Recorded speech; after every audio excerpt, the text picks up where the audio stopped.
বন্ধুরা, গ্রামের রান্নাঘরে আপনাদের স্বাগত জানাই। আজ আবার চলে এসেছি নতুন একটা ভিডিও নিয়ে।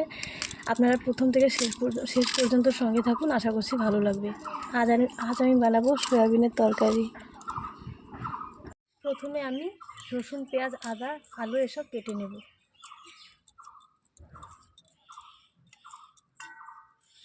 রসুন হয়ে গেছে, এবার আমি পেঁয়াজ কেটে নেব। পেঁয়াজ কাটা হয়ে গেছে, এবার আমি আলুটা কেটে নেব।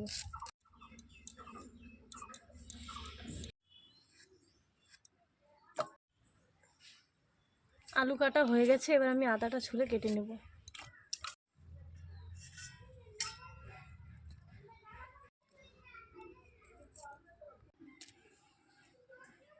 টমেটো কেটে নেব।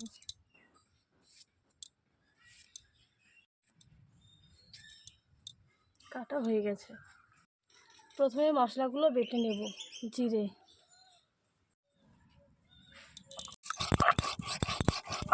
জিরেটা হয়ে গেছে, এবার নামিয়ে নেব। এবার রসুন আর আদাটা বেটে নেব।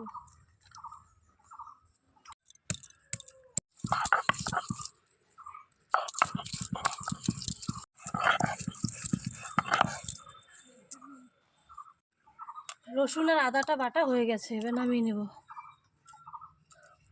এবার কিছুটা পেঁয়াজ বেটে নেব। পেঁয়াজ বাটা হয়ে গেছে, এবার লঙ্কা বাটবো।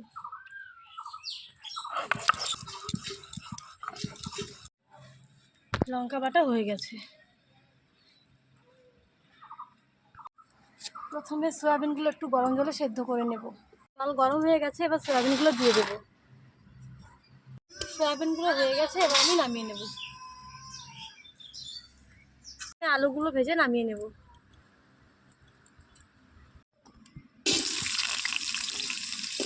একটু লবণ আর হলুদ দিয়ে ভেজে নেব। লবণ, হলুদ। আলুগুলো ভাজা হয়ে গেছে, এবার আমি সয়াবিনটা ভেজে নামিয়ে নেব।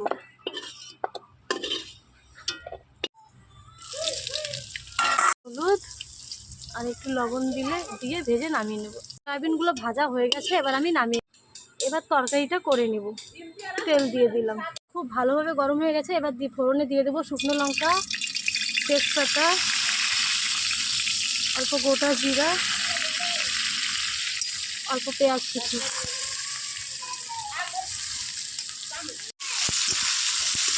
এগুলো ভাজা হয়ে গেছে, এবার আমি বাটা মশলা দিয়ে দেবো। লবণ আর হলুদ দিয়ে মশলাগুলো খুব ভালোভাবে কষিয়ে নেব। এবার টমেটো কুচিটা দিয়ে দিলাম, আর সয়াবিন ভাজা আর আলু ভাজাগুলো দিয়ে আর একটু তরকারিটা কষিয়ে নেব। এর জন্য একটু লঙ্কার গুঁড়ো দিয়ে দিলাম। খুব ভালোভাবে কষে গেছে, এবার ঝোলের জন্য জল দিয়ে দেব। এবার কিছুক্ষণ ঢেকে ফুটিয়ে নেব। এবার আমি ঢাকাটা খুলে দেখব আলুগুলো সেদ্ধ হয়েছে কিনা। আলুগুলো সেদ্ধ হয়ে গেছে, আর কিছুক্ষণ ফুটিয়ে আমি ঝোলটা নামিয়ে নেব।